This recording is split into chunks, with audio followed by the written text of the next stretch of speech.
On this episode of AV Week, we talk about 40 gigs down traditional category cable, the wireless spectrum auction, and what that's going to do to our wireless devices. Plus, do we really need a winner in networked audio? All that and more, next on AV Week. The network for the AV industry.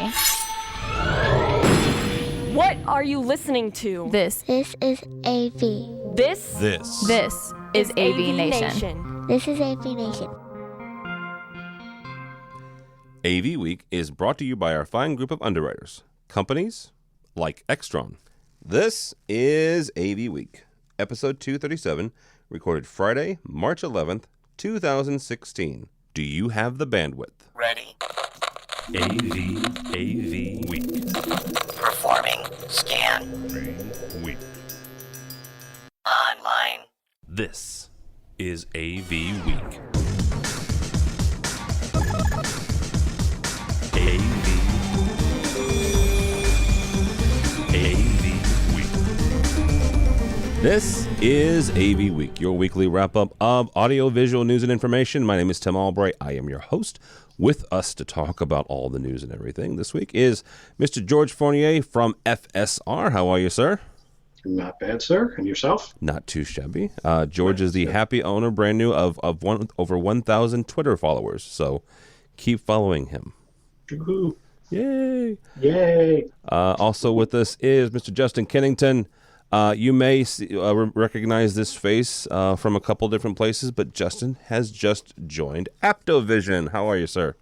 Wonderful, thank you. I don't have a Twitter yet, but I keep meaning to get one. Still? It's expensive, right? It should be quiet. All right, last but not least, Julio Carrasco from H323HD. How are you, sir? Pretty good. Yourself? Very good. Very good. I've been wanting to get Julio on for a long time now. I physically met him, was it last year at Infocom? We met for the first time. It was 2 years ago. Yeah, in Vegas. So, yeah, it was 2 years ago at our tweet up. And well, let's just say he's a busy guy. It was it last time he was supposed to be on. Worldwide traveler. Yeah, you were like, hey, dude, I'm stuck in Dubai. I'm like, okay, that's probably the best excuse I've ever heard. So, sure. Sure, honey, I'm in Dubai. I won't be home tonight. Yeah, right. Sure, awesome. Okay. That works. All right, first up here. So here's an interesting thing. I taught a class this week at Infocom Connect, or last week at Infocom Connections, and it was talking with tech managers and higher ed folks about transport, talking about how to future-proof. And up until probably 2 or 3 weeks ago, when I was researching and trying to add to that presentation, my estimation of where we were going with transport and doing video was anything over 8K we're going to have to do in fiber, right? Justin's company does some interesting things. They get almost full 4K down under 10 gigs. But so that's groovy. But then if you do 8K, that's double that. So you're almost looking at fiber when you were talking about 8K, huh? 4X. So along comes this story from cablinginstall.com, where a group of folks are working with how to get Cat 8 4 times, 40 gigs, kids, 40 gigs on Cat 8. So, Mr. Kennington, we'll start with you. The question is how big of a deal is this, or are they just basically prolonging the inevitable where we're going to have to eventually abandon copper? Wow. That's a big question with several points to be made. The first thing that I think needs to be addressed is the difference between the kind of data communications that go on in the IT space, in the data center, and the world here of Pro AV, where we like to co-opt and sort of ride the coattails of the standards and technologies developed by that much larger industry. So I think in data center terms, this kind of speed over copper can make sense because copper can be very economical to install and deal with. But then on the technology side, as this article describes, There are two important, one important limitation and one important thing that's easy to overlook in this article. The limitation is that we're no longer talking about 100 meters. For forever now, anybody designing an Ethernet network cable plant knows that your copper cables, back from Cat 3 days, can be 100 meters long. And in this article, it even says we're not talking about 100 meters. I think they were talking about 30 meters. Yeah, 30 meters. Yeah. You can imagine in a data center top of rack situation, I only need to get from the floor to 8 feet in the air. 30 meters is more than enough. Maybe I want to cross over between racks, and again, there's plenty of space there. There's a lot of application in Pro AV where 30 meters is enough. The question is the 30-meter application in Pro AV big enough that someone's going to use this technology for Pro AV? What I mean is, if you have to have one technology below 30 meters and some other technology above 30 meters, maybe we just all use the other technology because we don't want to have to go back and forth and worry about that shorter distance.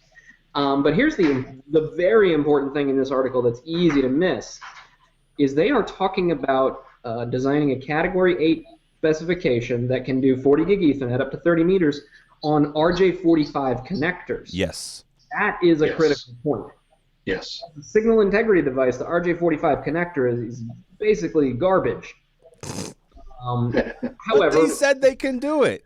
Yeah. However, it's easy to use, and it's great. cheap. It's has a lot of terminate benefits. in the field. So yes, it makes sense for them to be doing this. My point is to note that and think about the fact that you could build a Category 8 cable and use a different connector and probably achieve distances greater than 30 meters for 40 gig Ethernet. I know, for example, I believe that no one has a Category 7A cabling system that can perform and meet the Category 7A spec with an RJ45 connector at 100 meters. To reach 100 meters and meet the Cat 7A spec, you use different connectors. The only one I'm familiar with is from a company called CMON. It's their Terra E series, which is a very cool connector. It's very easy to use, but it's a really different thing than an RJ45. So, like I said, you need to be aware of that difference, that limitation. It could be that our industry evolves in a way that we continue using copper cable, we continue approaching 100 meters distance, but we have to evolve away from the RJ45 for the highest performance applications. All right, Mr. Fornier, let's get your take on this. Where are we headed with category cable and transport? Well, FSR currently, we have a full HD-based T-line that we're out, and we're having hard enough time with integrators that are actually complaining about using Cat 6A. Yeah. And so trying to get people to look at technologies that are going to be encompassing a Cat 8A down the road, it's very interesting. It's very cool. Has a lot of possibilities, but I still fall back on what are the installers doing. That's usually, to me, aside, like we were saying, the RJ45 connectors on here are the weakest link in the chain. It's also acceptance of a lot of the integrators. If I have to pull a cable that doesn't fit in some conduits because of its bend radius and makes it harder, those jobs in New York City just got a lot more expensive. So I'm going to be watching this very closely to see what it does, but it's cool that they push away, and I took that same thing from the article about that. They're saying it's not the connector that's the holdback, it's actually what the cable's made out of, where they're getting this bandwidth from. Right. And so then why can't we just juice up Cat 6A?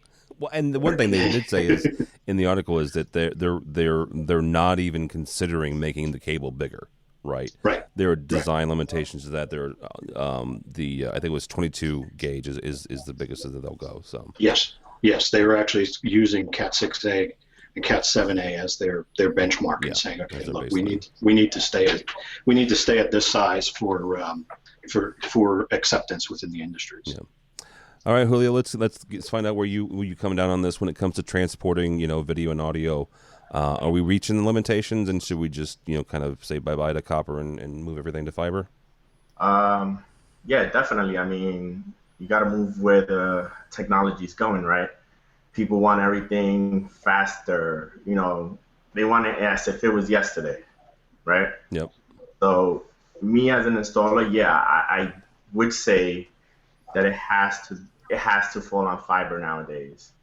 I can agree with George and then go back to Justin and say, yeah, RJ45 is horrible, but it's got to be backwards compatible, just like the article says, right? So you have, so many data centers are out there that are 10, 20, 30 years old. For them to take a task to physically go out and change this, it's pretty big, right. But it has to be done. Yeah, that's actually something they even mentioned in the article, is that when you're putting copper backbone in, you're looking at a 20-year investment. Right. Instead of 5 years down the road, I got to yank it all out again. Exactly. So most people look at fiber right now and say, okay, I'll put that in because I know I've got bandwidth in there. Yeah. Yep. Most people are putting fiber. Yep. So there's another, sort of coming at this sideways perspective that combines those 2 points. George brought up you have to make products that the installers are going to choose, that's what they want to do, and that is copper. Even with good fiber optic products out there, installers are comfortable with copper. Right. And given the choice, that's what they want. And Julio said we've got to get more and faster technology. Obviously, that happens, and I agree with that too. I think that where this ends for the video industry is with more and more compression. Today, all the TV manufacturers and the source manufacturers, we go 4K, we go 8K, more and more pixels, but we're also going higher frame rates. We're also going bigger pixels with high dynamic range content. So you've got this sort of exponential explosion of bit rates. It's Moore's law. That's what happens. More bits. Real physical devices in the universe, like pieces of copper cable, don't advance exponentially. So in some sense, something's got to give. You've got these data rates exploding, and you've got cable technology slowly improving.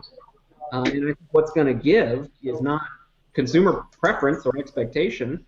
It's not going to be some magical breakthrough in copper cable technology. I think more and more what we're going to have to see is new compression technologies that can deliver the quality that we need and the low latency that we require in some applications.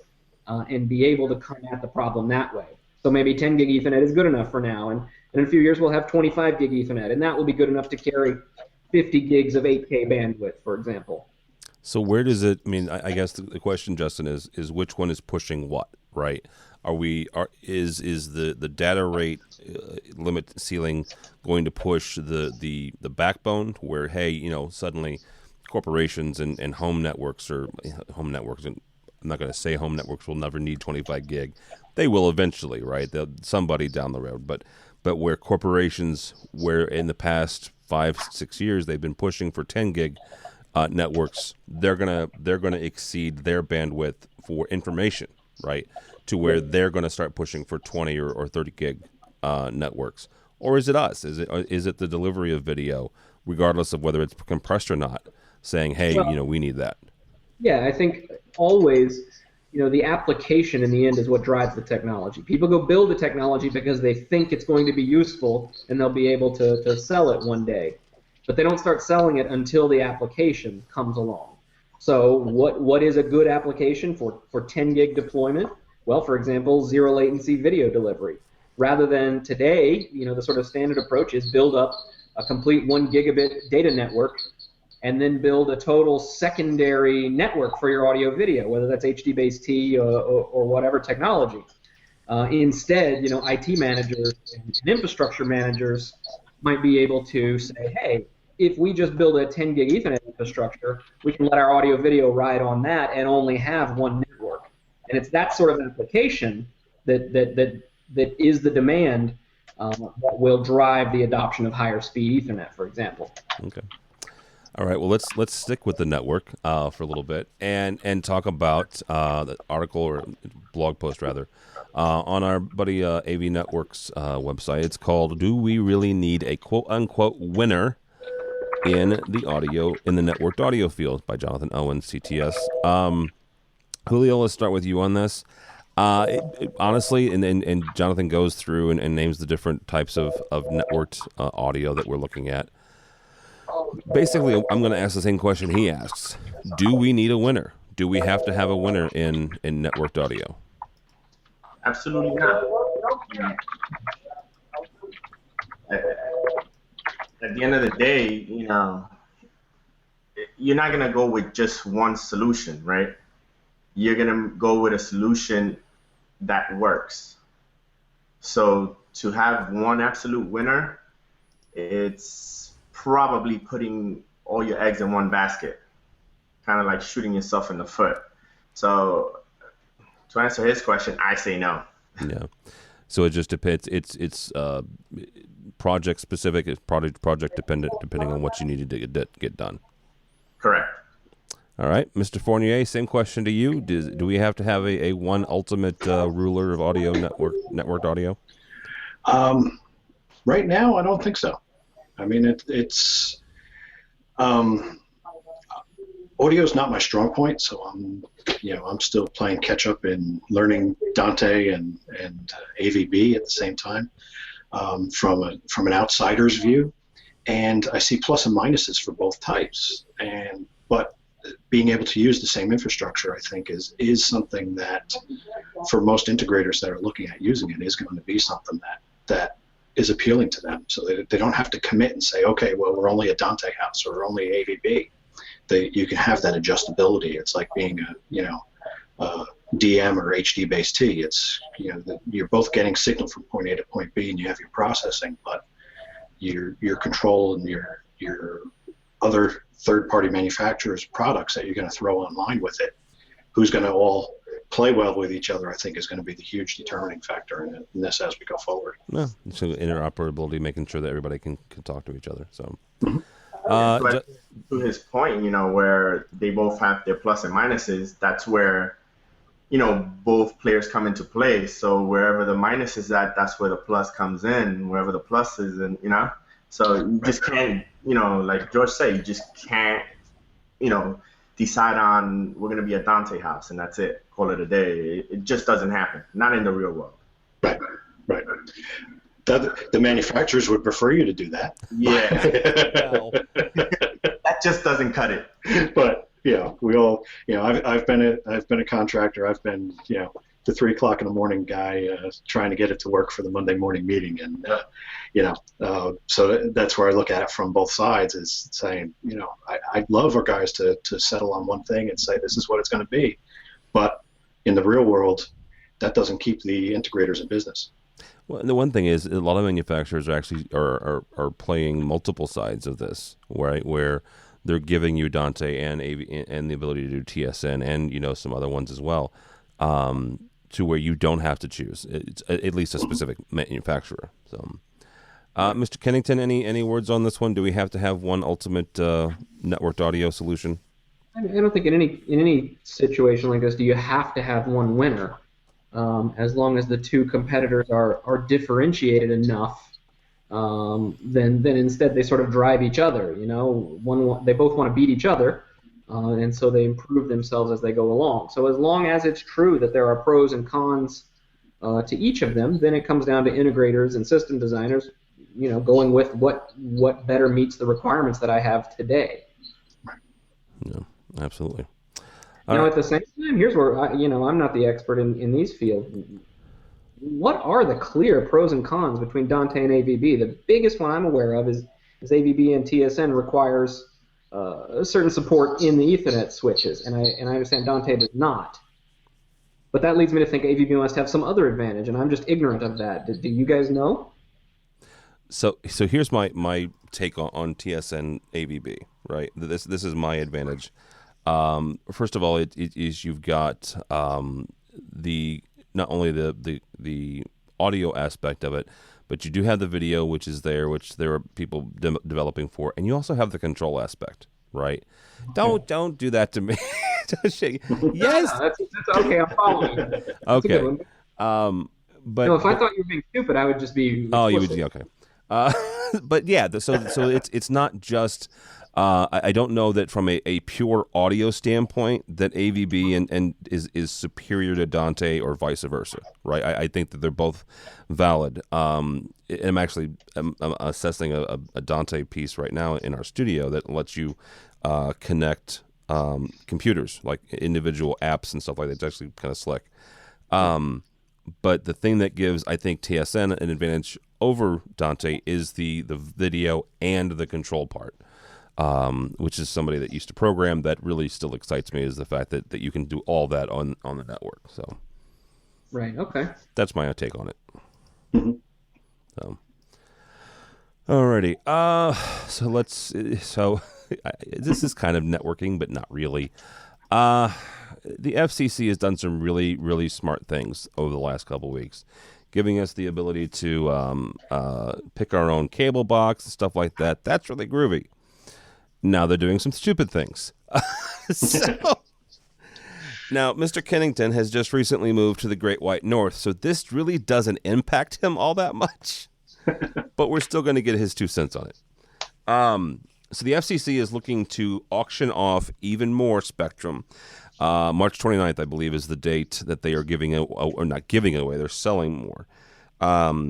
And so here's the thing, and George, will start with you on this. There are folks lined up from Shore to Sennheiser to Broadway musicals to little churches in the middle of Idaho that are going to be impacted by even more spectrum.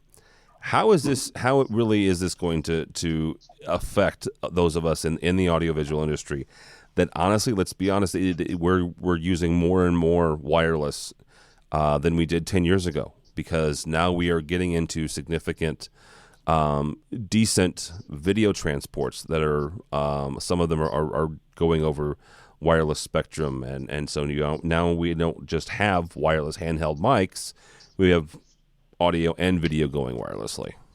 Yeah, I mean it's having been in the New York City area, trying to get some wireless mics to work in a 80-story building that's within 2 blocks of NBC or CBS has always been a challenge.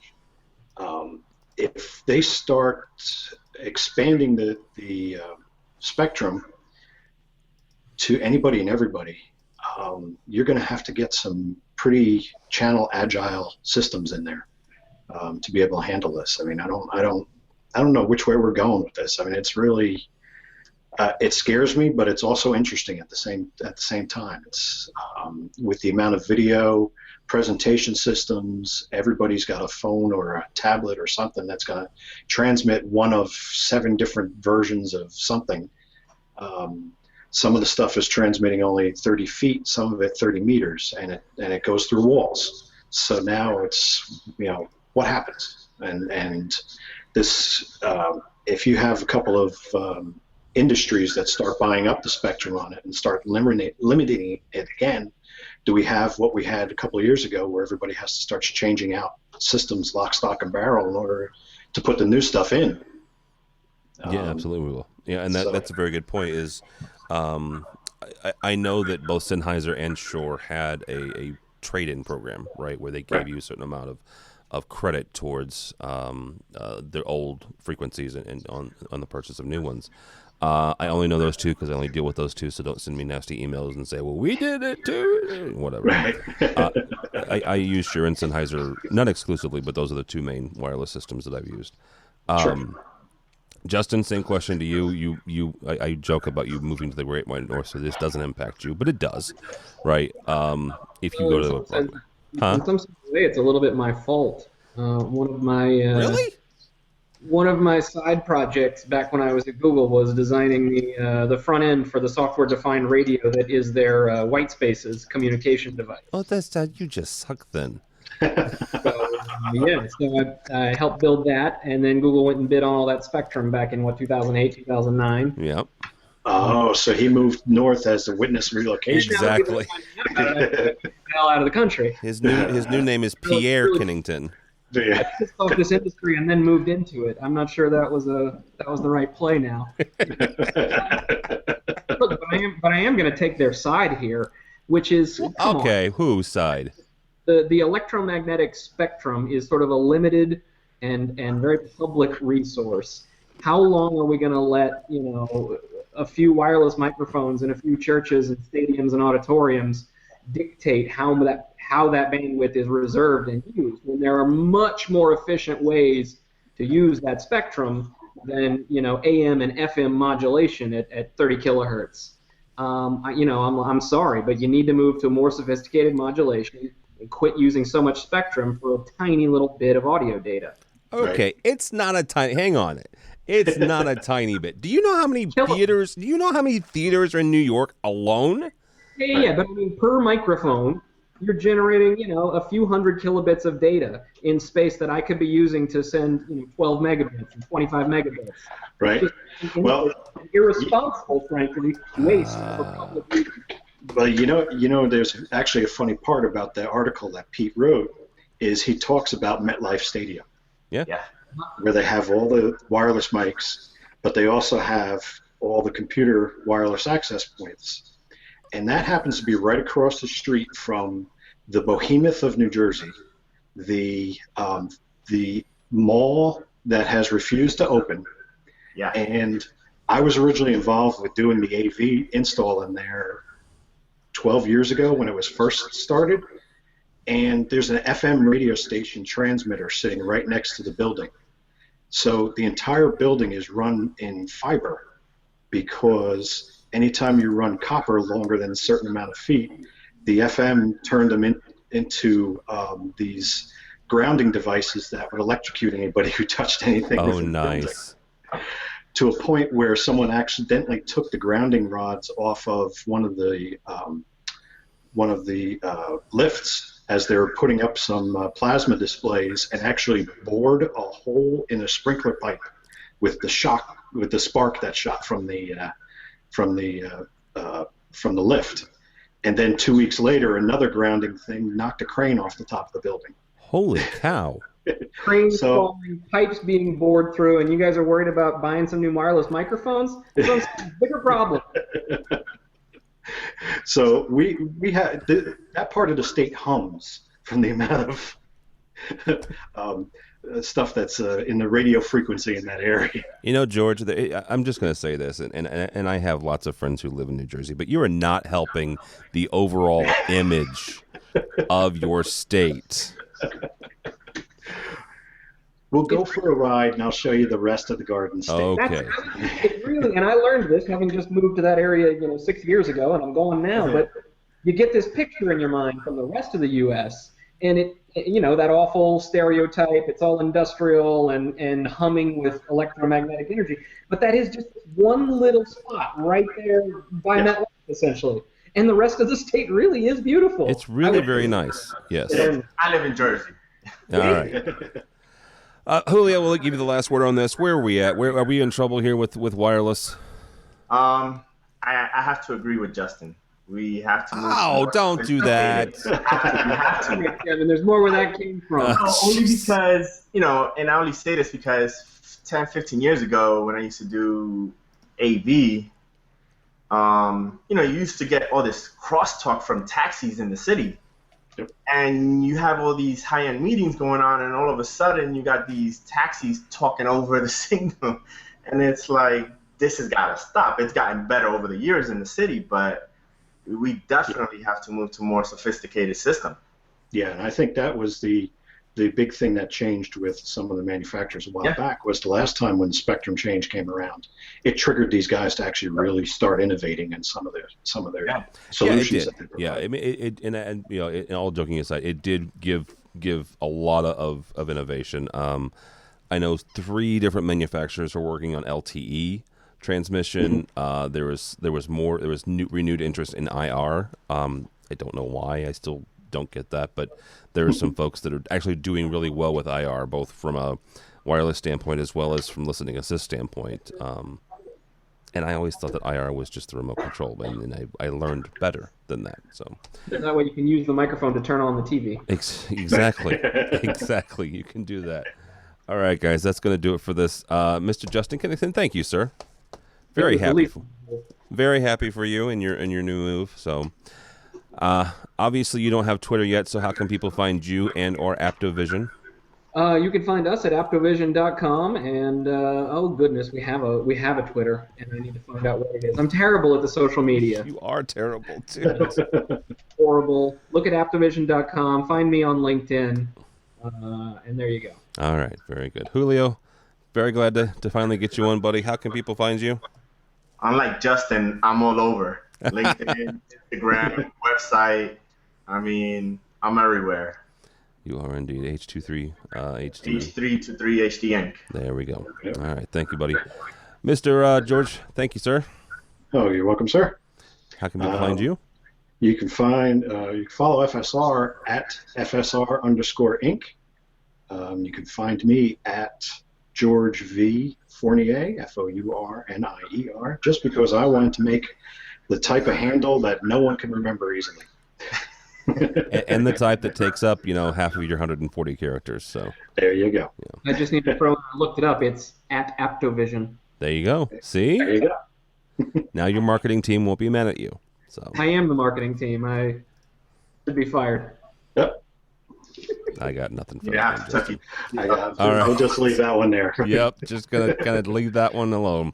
My name is Tom Albright, but don't follow me. Go by the website. Lots of really great people have done some really cool things. I happened to break it this week, so that was my contribution to it this week. So that was fun. Don't try to migrate servers in the middle of the night by yourself if you've never done it before. Let's just put it that way. AVNation.tv, AVNation.tv. You will find this program and a host of others.